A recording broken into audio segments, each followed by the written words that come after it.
Okay, let's get this going. Ladies and gentlemen, the situation that Phil described is one of absolute madness, and the source of this madness is arrogance. There's an old saying that those whom the gods would destroy, that they first make mad.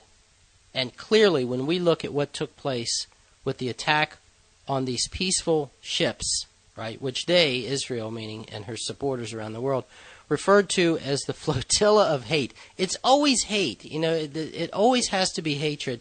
And I guess their way of dealing with hatred by gunning down people and dropping bombs on cities and civilians, that's love, right? That they are the country of love. Well, ladies and gentlemen, what prompted me to invite our guest on today, once again, was one of his brilliant articles. The last time we had him on, the interview that really threw his life into something of a tailspin for a short period of time was another brilliant article that he had written. What I would say to him is if he would like to quit gaining so much attention, probably he should stop writing these brilliant articles, and it is none other than Dr. Alan Sabrosky, former Director of Studies at the U.S. Army War College, and as I said, a brilliant writer whose articles literally are all over the place, but principally you can find them at veteranstoday.com, the website edited by Gordon Duff, who also has been on this program several times. Dr. Sabrosky, thank you once again for putting your head on the chopping block and appearing on this program. Thank you very much. You sure about that? Well, being for a head on the chopping block isn't at all unusual for Marines, so it's fairly normal policy. So I think we can handle this. That's true. Just a slight correction, since I have a number of different titles running around the internet. Mm-hmm. It's the Director of Studies at the Strategic Studies Institute of the Army War College, not of the college as a whole. I see. Okay, so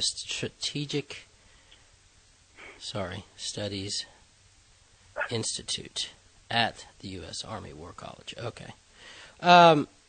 Doctor, I hate to bring up a bad past, but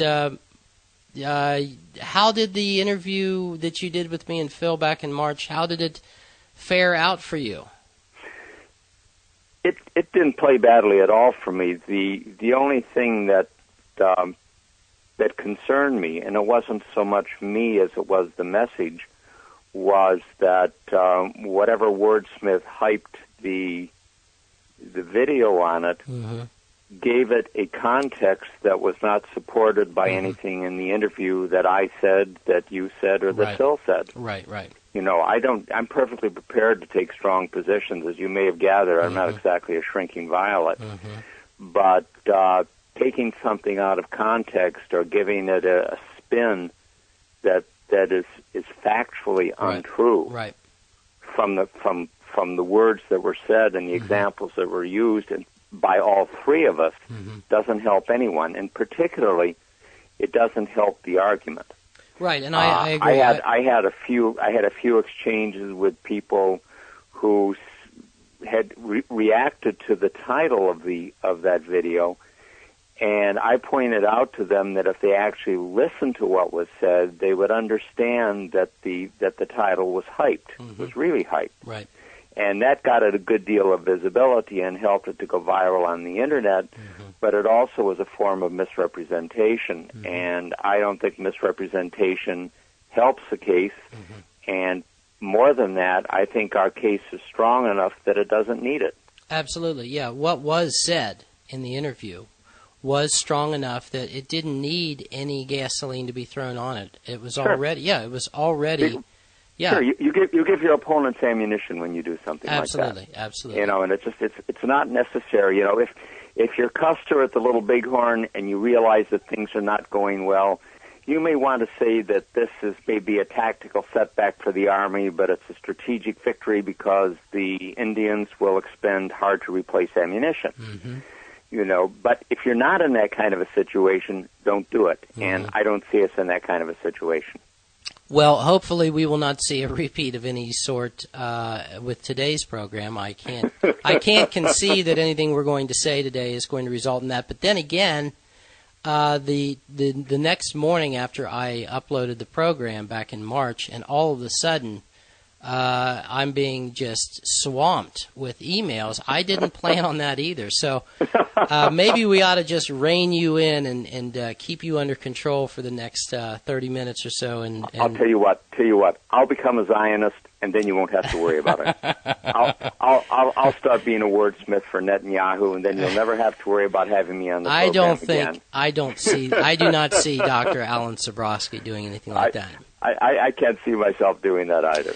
Well, Dr. Sabrosky, the article I'm looking at here is entitled "The Madness of Arrogance, Israel's Attack on the Gaza Aid Flotilla." I would just like to read a few lines from this because I think that this is, you have hit the nail on the head with this thing, as usual. Dr. Sabrosky writes, Israel's attack on the Gaza-bound aid flotilla on America's Memorial Day was all too predictable, although the form it took surprised even me.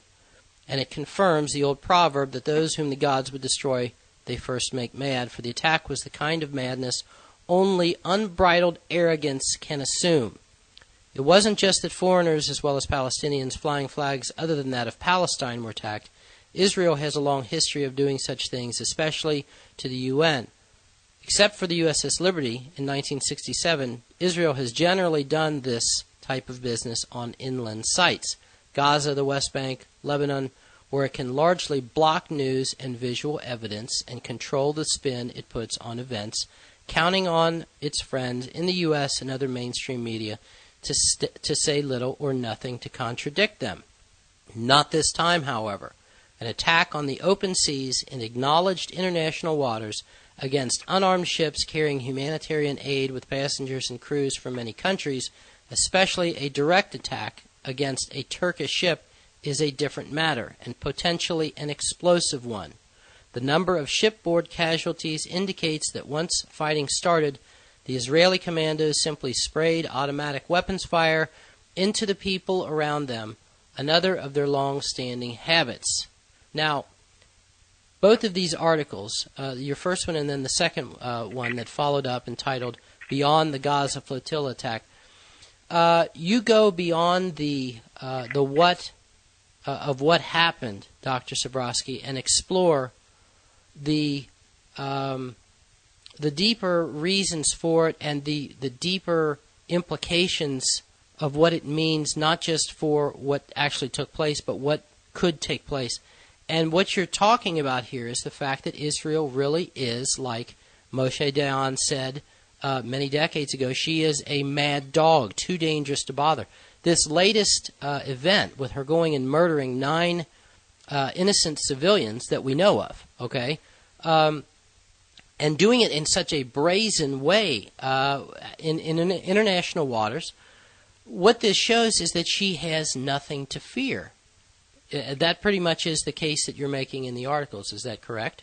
That's correct. So what was Israel's reason for doing this? Was it to show that the rest of the world that she has nothing to fear? I would guess probably 2 reasons. One is that regardless of form, the Israeli reasoning very clearly is that they cannot afford to let the sea blockade be broken. Okay. Now, they can and will maintain a blockade on their part of the land side. Uh-huh. The land blockade on the Egyptian side is hostage to the Egyptian government. Mm-hmm. And as we have seen in the aftermath of that attack, at least for now, Egypt has begun opening the Rafah crossing. Mm-hmm. But the seaport crossing into Gaza has a symbolic significance. Mm-hmm. And there's something about the ships going toward it that give it a possible visibility to other countries, mm-hmm. but also give it an incentive for the Israelis to be able to do it, essentially far from any spying eyes on the land. Okay. Now, their calculation was wrong in one respect, and it was perfectly correct in a second. It was wrong in the sense that really this would be just like any other boat that had attempted to come through, with or without losses. That in fact, whatever happened would have a very limited effect upon international opinion. Mm-hmm. and they clearly misunderstood that.